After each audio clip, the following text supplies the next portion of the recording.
Welcome to Infi Math. इस video में हम लोग ऐसा लीनियर प्रोग्रामिंग प्रॉब्लम को सॉल्व करने का टेक्निक देखेंगे जिसमें कोई भी एक वेरिएबल अनरिस्ट्रिक्टेड हो। आगे बढ़ने से पहले हम लोग सबसे पहले समझते हैं कि अनरिस्ट्रिक्टेड वेरिएबल का प्रॉब्लम होता क्या है या अनरिस्ट्रिक्टेड वेरिएबल का क्या मतलब है। तो स्टैंडर्ड सिंप्लेक्स एल्गोरिदम में हम लोग जानते हैं कि जब हम लोग स्टैंडर्ड सिंप्लेक्स एल्गोरिदम अप्लाई करते हैं तो लीनियर प्रोग्रामिंग प्रॉब्लम में कुछ रिस्ट्रिक्शंस होते हैं।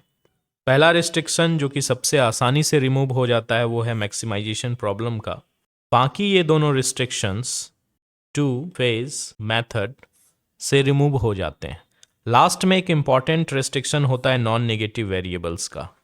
तो नॉन नेगेटिव वेरिएबल्स का रिस्ट्रिक्शन जनरली लास्ट में लिखा होता है और ये इस तरह लिखा होता है। मान लीजिए x1 x2 आपका डिसीजन वेरिएबल है तो x1 x2 xn all greater than equal to 0।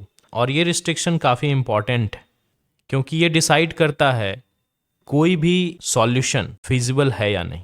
हम लोग जानते हैं कि लीनियर प्रोग्रामिंग प्रॉब्लम का जो सॉल्यूशन होता है वो फिजिबल रीजन का कॉर्नर पॉइंट्स होता है और कॉर्नर पॉइंट दिया जाता है बेसिक फिजिबल सॉल्यूशन से। तो इसमें जो फिजिबिलिटी का क्राइटेरिया है वो ये है कि सारे जितने भी वेरिएबल हैं वो नॉन नेगेटिव होने चाहिए। तो अगर इस तरह का रिस्ट्रिक्शन नहीं होगा तो हमें बेसिक फिजिबल सॉल्यूशन का पता लगाने में दिक्कत होगी, ये डिसाइड करने में कि कौन सा सॉल्यूशन फिजिबल है या नहीं। तो एक बार फिर से हम लोग समझ लेते हैं कि हमारा अनरिस्ट्रिक्टेड वेरिएबल का क्या मतलब है।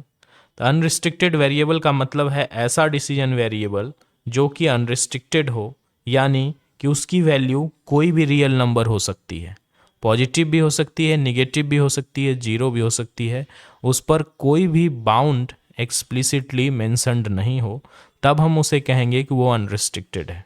अनरिस्ट्रिक्टेड का मतलब ये नहीं है कि x greater than equal to 0 ही होना चाहिए।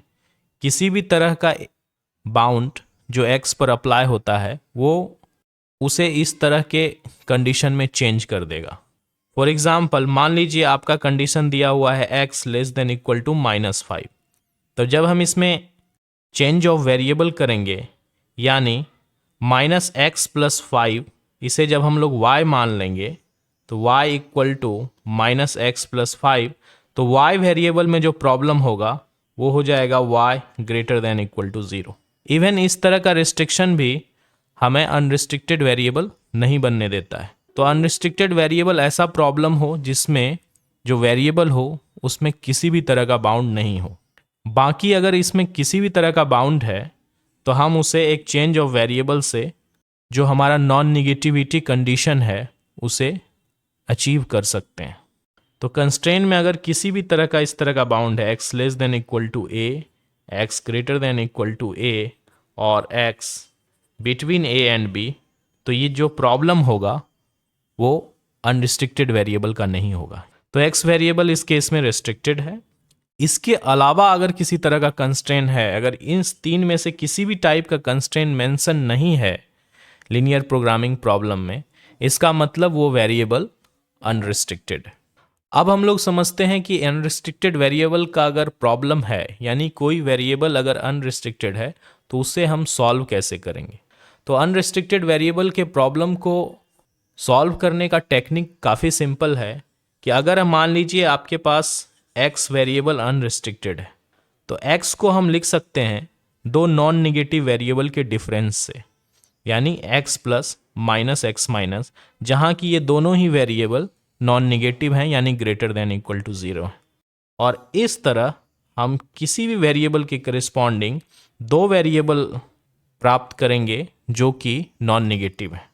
और आप लोग देख सकते हैं कि मान लीजिए हमारे पास 5 है तो हम उसे दो नॉन निगेटिव वेरिएबल के डिफरेंस में लिख सकते हैं 5 - 0 या 10 - 5।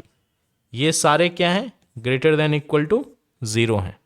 उसी तरह अगर हमारे पास कोई निगेटिव नंबर है -5 तो उसे हम लिख सकते हैं 0 - 5, ये दोनों ही ग्रेटर देन इक्वल टू 0 हैं।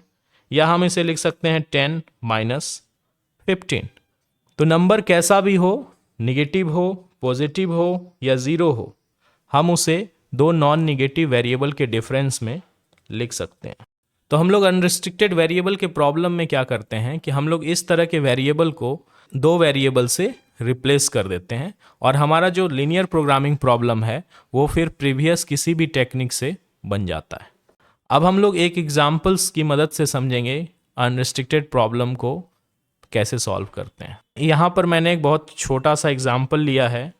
इसमें जो हमारा LPP है वो मैक्सिमाइजेशन प्रॉब्लम है। Maximise z equals to x1 plus 3x2 subject to x1 plus x2 less than equal to 2 minus x1 plus x2 less than equal to 4। और देखिए जो वेरिएबल x2 है वो ग्रेटर देन इक्वल टू 0 है, यानी variable x2 unrestricted नहीं है, ये रिस्ट्रिक्टेड है। जबकि x1 के बारे में लिखा हुआ है कि x1 इज़ अनरिस्ट्रिक्टेड। हालांकि अगर ये लाइन यहाँ पर नहीं भी लिखा होता तो हम उसे अनरिस्ट्रिक्टेड ही मानते। तो इसे दूर करने के लिए हम लोग क्या करेंगे, तो x1 की जगह हम दो वेरिएबल लेंगे, x1 plus minus x1 minus, और ये दोनों ही वेरिएबल हो जाएंगे नॉन नेगेटिव। अब हम लोग प्रॉब्लम में जहाँ जहाँ x1 है उसे हम लोग इससे रिप्लेस कर देंगे। और जब हम इस तरह का रिप्लेसमेंट करेंगे तो हमारा जो गिवन प्रॉब्लम है वो दिखने में इस तरह का हो जाएगा। अब देखिए ये जो प्रॉब्लम है इसका जो ऑब्जेक्टिव है वो एक मैक्सिमाइजेशन फंक्शन है, जबकि कंस्ट्रेंट देखिए कंस्ट्रेंट सारे क्या हैं, less than equal to type के हैं, और सारे ही जो कंस्ट्रेंट के राइट हैंड साइड हैं वो ग्रेटर देन इक्वल टू 0 हैं। इसलिए ये जो प्रॉब्लम है वो स्टैंडर्ड सिंप्लेक्स एल्गोरिदम से बन जाएगा। हालांकि ये प्रॉब्लम अगर स्टैंडर्ड सिंप्लेक्स एल्गोरिदम से नहीं बनने वाला होता तो उसे हम 2 फेज या फिर ऑब्जेक्टिव को -1 से मल्टीप्लाई करके मिनिमाइजेशन प्रॉब्लम को बना लेते कि ये जो है मेथड अनरिस्ट्रिक्टेड वेरिएबल के प्रॉब्लम को एक रिस्ट्रिक्टेड वेरिएबल के प्रॉब्लम में कन्वर्ट कर देता है। और ये उस प्रॉब्लम पे डिपेंड करता है कि वो किस मेथड से सॉल्व होगा, क्या उसमें 2 फेज लगेगा या फिर वो सिंप्लेक्स एल्गोरिदम से बन जाएगा। तो यहाँ जो प्रॉब्लम है वो सिंपल सिंप्लेक्स एल्गोरिदम जो कि स्टैंडर्ड सिंप्लेक्स एल्गोरिदम है उससे सॉल्व हो जाएगा। अब हम लोग स्लैक वेरिएबल का यूज़ करके इस इनइक्वालिटीज़ को इक्वालिटीज़ में कन्वर्ट कर लेते हैं। तो इस फर्स्ट इक्वेशन में हम लोग S1 का यूज़ करेंगे, इस सेकेंड इक्वेशन में हम लोग S2 का यूज़ करेंगे। तो हमारा जो सिंप्लेक्स का कंस्ट्रेंट और ऑब्जेक्टिव मिलकर ये 3 इक्वेशंस को फॉर्मुलेट करेंगे। और जब हम इन 3 इक्वेशन से टेबल बनाएंगे तो हमारा पहला टेबल जो होगा वो ये बनेगा। तो इस फर्स्ट टेबल में हम लोग देख सकते हैं कि जो हमारा बेसिक वेरिएबल होगा वो स्लैक वेरिएबल S1 और S2 होगा।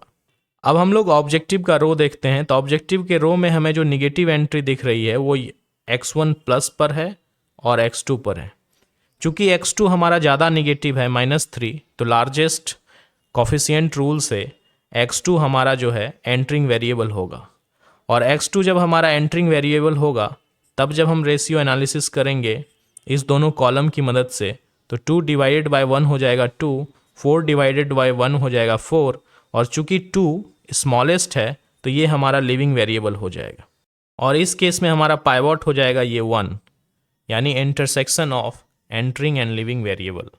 इसके बाद हम लोग यहाँ पर 1 बनाएंगे। चूँकि यहाँ पर 1 पहले से दिया हुआ है तो हमें कोई भी इस रो में मैनिपुलेशन की ज़रूरत नहीं है, और इसकी मदद से इस एंट्री और इस एंट्री को 0 करेंगे। तो इस एंट्री को 0 करने के लिए इस पूरे रो में हमें 3 से मल्टीप्लाई करके ऑब्जेक्टिव के रो में ऐड करना होगा, जबकि इस एंट्री को 0 बनाने के लिए हमें इस पूरे रो को इस रो में माइनस करना होगा। तो ये एंट्री 1 - 1 0 हो जाएगी।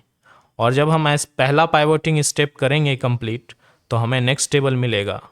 और जो हमारा नेक्स्ट टेबल होगा वो ऐसा होगा। इसमें आप देख सकते हैं कि ये जो पुराना लिविंग वेरिएबल था वो यहाँ से हट चुका है और जो एंट्रिंग वेरिएबल था वो यहाँ पर आ चुका है। तो पाइवोटिंग स्टेप करने के बाद हमें सेकेंड टेबल मिलेगा। और सेकेंड टेबल में हम लोग ऑब्जेक्टिव के रो को अगर देखें तो हमें एक ही निगेटिव एंट्री दिख रही है, यानी x1 माइनस जो होगा वो हमारा नेक्स्ट टेबल में एंट्रिंग वेरिएबल होगा।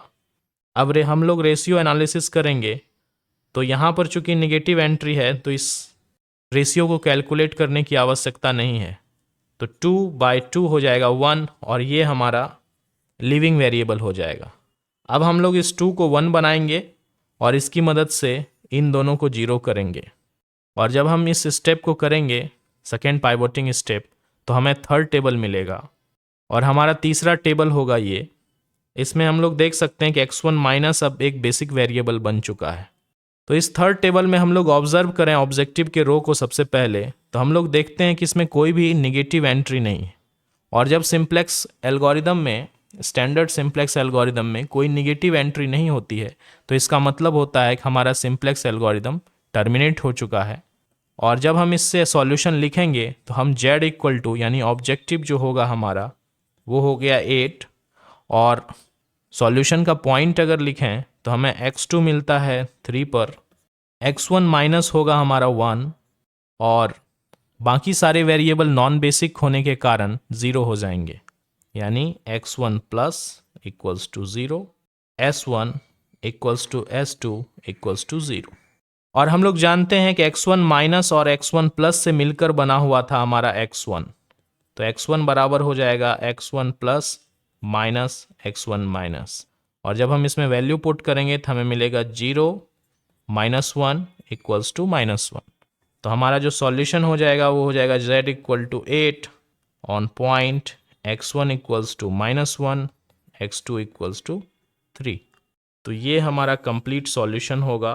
और हम लोग देख सकते हैं कि x1 की जो वैल्यू है वो निगेटिव भी है। तो इस तरह हम लोग काफ़ी आसानी से अनरिस्ट्रिक्टेड वेरिएबल के प्रॉब्लम को सॉल्व कर सकते हैं। वीडियो पसंद आए तो वीडियो को लाइक कीजिए और चैनल को सब्सक्राइब कीजिए। Thank you very much.